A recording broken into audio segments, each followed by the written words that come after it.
No sabes cómo demostrar el resultado de tus rutinas y convencer a tu cliente. ¿Te gustaría convencer también a los que están viendo tu trabajo? Si te pasa eso, este video es para ti.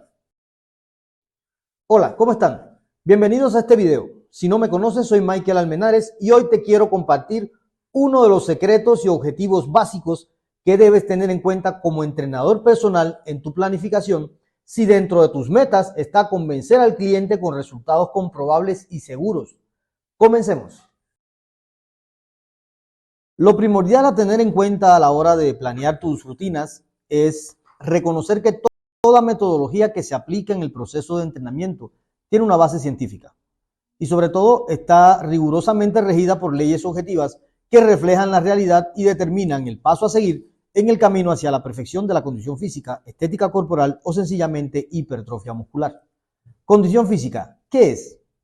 No es otra cosa que la capacidad de realizar esfuerzos físicos con vigor y efectividad, y hace referencia a aquellos componentes que tienen relación con la salud: la capacidad aeróbica, la capacidad musculoesquelética, la capacidad motora y la composición corporal. Más que un concepto, es el punto de partida de todo proceso de planificación. ¿Cómo trabajarla en el gimnasio? Es un elemento que me gustaría platicar, ya que he apreciado en muchos casos jóvenes entrenadores que están asumiendo métodos y modelos de planeación sin comprender realmente su esencia ni los componentes de la planificación del ejercicio. Me refiero a esas rutinas para el desarrollo de la palabra mágica hipertrofia. También escucho mucho rutinas para ganar masa muscular, definir y un buen número de objetivos, que no veo el mal uso de estos términos. Hago este video un tanto para esclarecer la función real de un entrenador dentro del gimnasio y considero en este sentido un elemento básico: el poder establecer como objetivo de cada sesión el mejoramiento de la condición física. ¿Basado en qué? Basado sencillamente en el desarrollo de capacidades físicas bien definidas, donde se le orienta al cliente de manera clara y precisa cuáles son los pesos a trabajar y las repeticiones en cada caso, aunado de las micro y macro pausas entre series y ejercicios. El entrenador personal tiene como rol fundamental dicho desarrollo a la par de varios componentes del entrenamiento que incluyen las capacidades físicas, el desempeño técnico o calidad de ejecución, táctico, un tanto vinculado a estrategias en función de algún objetivo establecido, psicológico, atendiendo al temperamento o personalidades de tus clientes, y competitivo, en este caso transferido al fitness. Estamos hablando de la evaluación y creo es aquí donde se está cayendo en una gran confusión. Se copian modelos sin entender realmente que son recomendaciones, no recetas de aplicación. Solo son eso, recomendaciones, es decir, una información general que le permita al lector poder escoger e incluir en sus rutinas nuevas combinaciones de ejercicios, porque es muy raro encontrar en una revista de fisicoculturismo los porcentajes por semana de un ejercicio o simplemente la frecuencia de aplicación del mismo. Creo que un entrenador personal, más que centrar su discurso en hipertrofia, debe orientar al cliente en el desarrollo de las capacidades físicas, puesto que es en función de intensidades, volúmenes, frecuencia, duración, densidad, en sentido general, componentes de la carga ya identificados por las ciencias para planificar los ejercicios. Realmente planificamos para el desarrollo de capacidades físicas, condicionales y coordinativas. ¿Cuál es la ventaja de no perder de vista este elemento? Cada capacidad física contempla sus porcentajes y repeticiones correspondientes, tema que por muchos considerarlos muy básicos, prefieren copiar otros esquemas sin entender que nadie te va a dar la información completa de su planificación. Por ejemplo, puedes hacer una búsqueda de las supuestas mejores rutinas y solo vas a encontrar los siguientes componentes.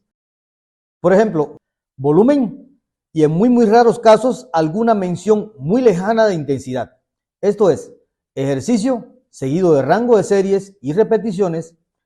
Aquí aparece la receta mágica de 3 a 4 series de 8 a 12 repeticiones. Nadie te platica sobre la intensidad o peso, frecuencia del estímulo en la semana, cómo ondular las cargas entre semana, cuánto dura la rutina y por qué, cuándo debo evaluar y qué ejercicio. Son temas que considero medulares y que los entrenadores personales hoy en día deben centrar su atención. Aquí les voy con un ejemplo. Cuando hablamos del desarrollo de la fuerza en el gimnasio, nos vamos directo a las pesas, pero al trabajarlas nos damos cuenta de que existen varios tipos. Dentro de las más utilizadas en el gimnasio, la fuerza máxima, la fuerza rápida y la fuerza resistencia o resistencia a la fuerza, como muchos pueden llamarla.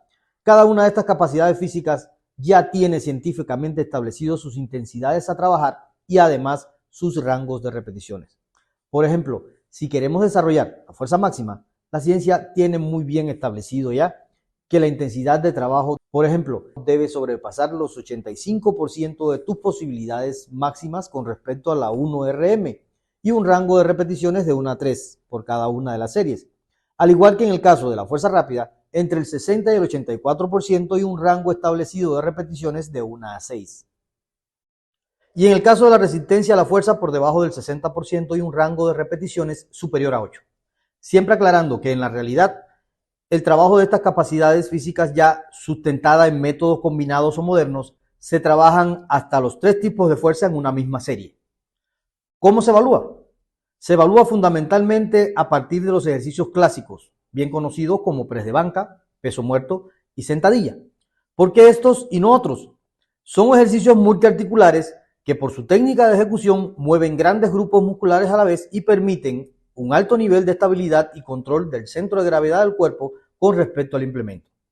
Y ahí te va ese primer secreto que muchos, por considerarlo básico, ni siquiera conocen. Muchos entrenadores, al recibir al practicante en esa entrevista inicial, cometen el siguiente error. Es muy común preguntar por los resultados máximos en cada ejercicio clásico o 1RM, por ejemplo, press de banca 100 kilogramos, peso muerto 140 kilogramos, sentadilla 120 kilogramos, y asumir esos valores como el 100% al planificar la siguiente rutina. En el entrenamiento deportivo tenemos una ley conocida como ley básica del entrenamiento o bioadaptación, también conocida como homeostasis. Este proceso está encaminado a los procesos adaptativos del organismo. Aquí te lo platico de manera bien sencilla. ¿En qué consiste el proceso adaptativo del entrenamiento? La adaptación es la posibilidad que tiene el organismo para sobrevivir.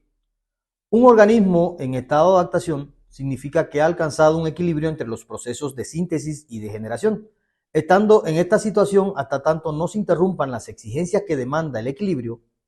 A este equilibrio biológico entre síntesis y degeneración que caracteriza al organismo en estado de adaptación se le da el nombre de homeostasis. Pero si la dosificación de la carga es incorrecta, se produce el agotamiento de los sistemas funcionales o sencillamente adaptación, más conocida en este caso como estancamiento.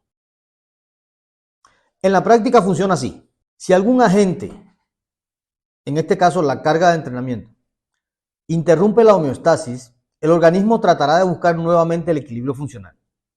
Si este agente estresante es desconocido por el organismo, la interrupción de la homeostasis estará determinada por un aumento de los procesos catabólicos o degenerativos, los cuales se mantendrán hasta que dure la influencia de la carga.